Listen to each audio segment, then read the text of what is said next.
नमस्ते दोस्तों। आज हम करने वाले हैं अपने टमाटर की हार्वेस्टिंग। आप जैसा कि देख ही सकते हैं कितनी शानदार इसमें फ्रूटिंग हुई है और टमाटरों का साइज भी कितना अच्छा आया है। काफी बड़े साइज के ये टमाटर हैं और पूरी तरह से लाल होकर पक चुके हैं। आप देख सकते हैं नीचे से लेकर ऊपर तक इसमें टमाटर ही टमाटर लदे हुए हैं। अगर आप भी अपने गार्डन में इसी तरह से टमाटर की बम्पर हार्वेस्टिंग चाहते हैं तो आज मेरे साथ इस वीडियो में बने रहिए। हम इस वीडियो में वो सारी डिटेल्स जानेंगे कि कैसे आप भी अपने पौधों में ऐसी हैवी फ्रूटिंग ले सकते हैं। आप देख सकते हैं कि यहाँ गुच्छों में टमाटर लगे हुए हैं। ये सब आप पूरी तरह से ऑर्गेनिक तरीके से कैसे कर सकते हैं, इसके लिए वीडियो को बिल्कुल भी स्किप ना करें, क्योंकि लास्ट में हम इनकी हार्वेस्टिंग भी करेंगे और देखेंगे कि आज हमें कुल कितने टमाटर प्राप्त होते हैं। दोस्तों, टमाटर लगाने के बाद उससे फ्रूटिंग मिलने में लगभग 70 से 90 दिन का समय लग जाता है। मैंने ये टमाटर करीब 75 दिन पहले लगाए थे और अब ये पौधा लगभग 100 दिन का हो चुका है, इसलिए इसमें टमाटर अब तेजी से पकने लगे हैं। इसकी नर्सरी तैयार करने में सामान्यतः 10 दिन लगते हैं, लेकिन अगर आप सर्दियों में नर्सरी तैयार कर रही हैं तो ये समय बढ़कर 20 दिन तक हो सकता है। ये समय बहुत महत्वपूर्ण होता है क्योंकि सर्दियों में छोटी नर्सरी बहुत जल्दी खराब हो सकती है, इसलिए उस दौरान खास ध्यान रखना पड़ता है। मेरे इन पौधों में गुच्छों में टमाटर आने का सबसे बड़ा कारण है ऑर्गेनिक खाद। मैंने इसमें वर्मी कंपोस्ट और गोबर की खाद का इस्तेमाल किया है, जिसे मैं हफ्ते में 2 बार देता था। इसके साथ ही मिट्टी में सूक्ष्म जीवों की मात्रा बढ़ाने के लिए मैं नियमित रूप से जीवामृत डालता रहा हूँ। ये जीवामृत मैं गुड़, दही, गोमूत्र और गोबर से मिलकर खुद घर पर तैयार करता हूँ। इसका फायदा ये होता है कि मिट्टी में सूक्ष्म जीव बढ़ जाते हैं, जो खाद के पोषक तत्वों को पौधे के ग्रहण करने लायक बना देते हैं। कई बार मिट्टी का पीएच लेवल बिगड़ने से पौधे पोषक तत्व नहीं ले पाते, लेकिन ये सूक्ष्म जीव उन तत्वों को फिक्स करके पौधे को पूरी एनर्जी देते हैं। नतीजा आपके सामने है।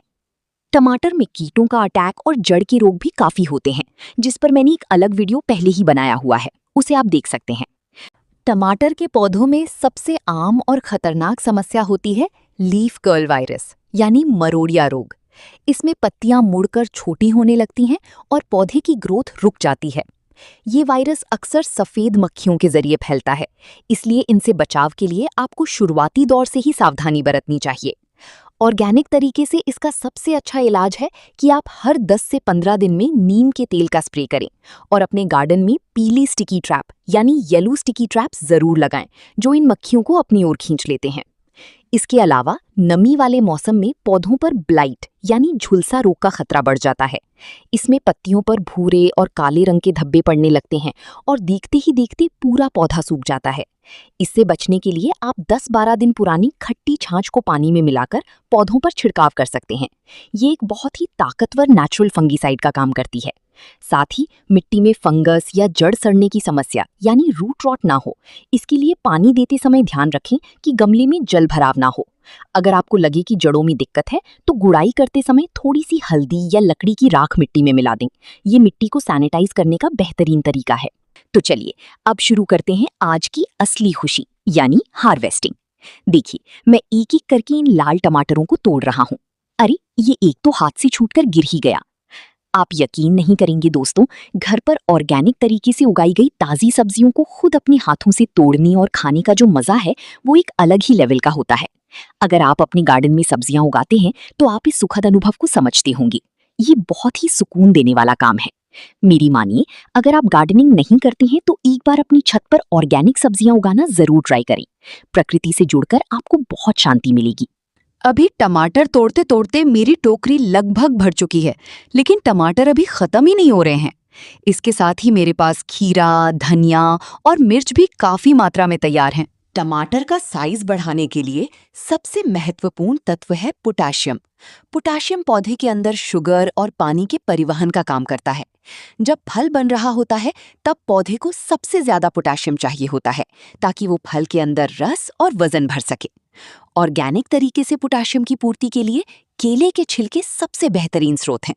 आप केले के छिलकों को सुखाकर उनका पाउडर मिट्टी में मिला सकते हैं या फिर उन्हें 3-4 दिन पानी में भिगोकर बनाना पील फर्टिलाइजर तैयार कर सकते हैं। इसके अलावा लकड़ी की राख में भी अच्छी मात्रा में पोटाशियम होता है। बस ध्यान रहे कि राख का इस्तेमाल बहुत कम मात्रा में करें। एक पौधे के लिए 1 चम्मच काफी है। अब बात करते हैं उस चमकदार लाल रंग की। टमाटर का लाल रंग लाइकोपीन नाम के तत्व की वजह से होता है। इसे बढ़ाने के लिए पोटेशियम के साथ साथ मैग्नीशियम और सल्फर की भी आवश्यकता होती है। इसके लिए आप एप्सम सॉल्ट का इस्तेमाल कर सकते हैं। हालांकि ये एक मिनरल है, लेकिन गार्डनिंग में इसे ऑर्गेनिक सप्लीमेंट के तौर पर इस्तेमाल किया जाता है। 1 लीटर पानी में 1 चम्मच एप्सम सॉल्ट मिलाकर पौधों पर स्प्रे करने से पत्तियों में क्लोरोफिल बढ़ता है और फलों में चमक आती है। टमाटर की स्किन को फटने से बचाने और उसे ठोस बनाने के लिए कैल्शियम बहुत जरूरी है। अगर मिट्टी में कैल्शियम की कमी होगी तो टमाटर नीचे से काला होकर सड़ने लगता है, जिसे ब्लॉसम एंड रॉट कहते हैं। कैल्शियम के लिए आप अंडे के छिलकों का पाउडर या फिर खाने वाले चूने का बहुत मामूली इस्तेमाल कर सकते हैं। 1 ग्लास पानी में 1 मटर के दाने जितना चूना घोलकर महीने में 1 बार जड़ों में देने से टमाटर की दीवारें मजबूत और चमकदार बनती हैं। अंत में एक जरूरी टिप, टमाटर को लाल होने के लिए सही तापमान और धूप की जरूरत होती है। आप ये देसी खीरा देखिए, इसका स्वाद मार्केट के खीरे से बिल्कुल अलग और फ्रेश होता है, क्योंकि इसमें कोई रासायनिक खाद या पेस्टिसाइड नहीं है। पिछले 2 महीनों से हमें बाजार से टमाटर खरीदने की जरूरत नहीं पड़ी है।